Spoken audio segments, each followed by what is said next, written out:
Majo, John, Nat, and Juanito in the backyard of the Haywood Community Church. We're starting tomorrow for at least 2 weeks. I'm going to be a resident in their respite center for homeless people, which I've been mostly when I've not been in the hospital lately, with medical complications, and that's me. And it's lovely back here. This truck is usually not here. That's different. And there are various homeless people wandering through because this church has a huge outreach to the homeless, period. I'll make some comments about what's wrong with the U2 movement in the U.S. It has not gone to the second phase.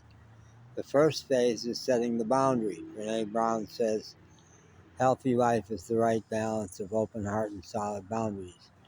Women who had been accepting lesser treatment for too long are really taking a stand about the men who have done them wrong. They've not gone on to the second phase, which is heal it, do your work. The damage got done. Now it's your responsibility to get healed. It's a lot like the people who say, because I got bit by a dog as a teenager, all dogs have to be on a leash.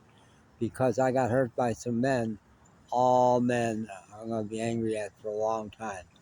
And the U.S. women, the intellectual, middle class, elites, especially the influencers, are mad at men. Mad at men. And I can say this with a lot of confidence because I've seen another option. I spent 2 years in Mexico, where God knows machismo for generations was terrible. The men were really terrible in many ways. Women are still mad about femicide where that happens, which mostly is in cartel areas. But they're wise enough to say, but that's not our men. No, our men these days are gentle and sweet and protective and loyal and masculine. We like them to be masculine. Very seldom will a Mexican man get accused of toxic masculinity. Whereas in the U.S., really sensitive guys get told that they haven't done it enough. I had a friend, massage therapist, all about touch, brilliant massage therapist, who won't let a man touch her because they always did it wrong. I said, well, do you coach them about how you need to be touched? No. They should know how to do it right. Well, you never know how to do it right. Every relationship is different. I have another friend who, this is with a girl dog, but she does the same thing with this girl dog that she does with men. She waits for the girl dog to approach her and then tells her how she's doing it wrong. Waits, and the dog says, oh, good, she's here. Let's move towards her. No, I think you're going to jump on me. You're showing signs that you're about to jump on me. Instead, dogs need 10 yeses for every no. 10 good dogs for every, and I never say bad dog to a dog, but I get angry at him.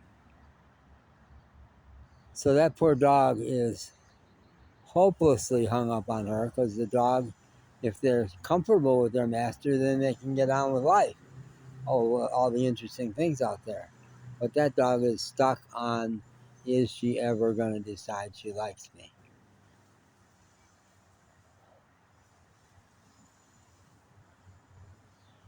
Shit, am I going to stop already? There's lots more to be said.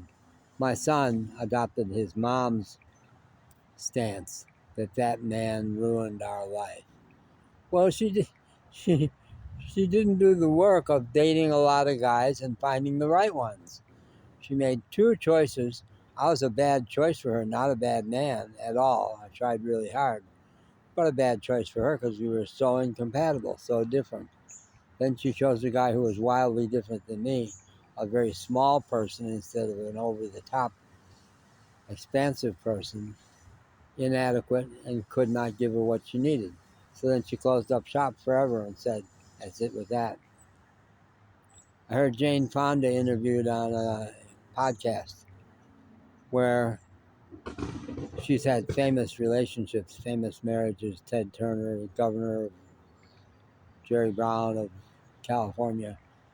The podcast interviewer said, do Do you have any regrets about relationships? Was it the bad choices she's made? No. It was the guys she didn't take a risk with. She said, I think I've passed on some good men.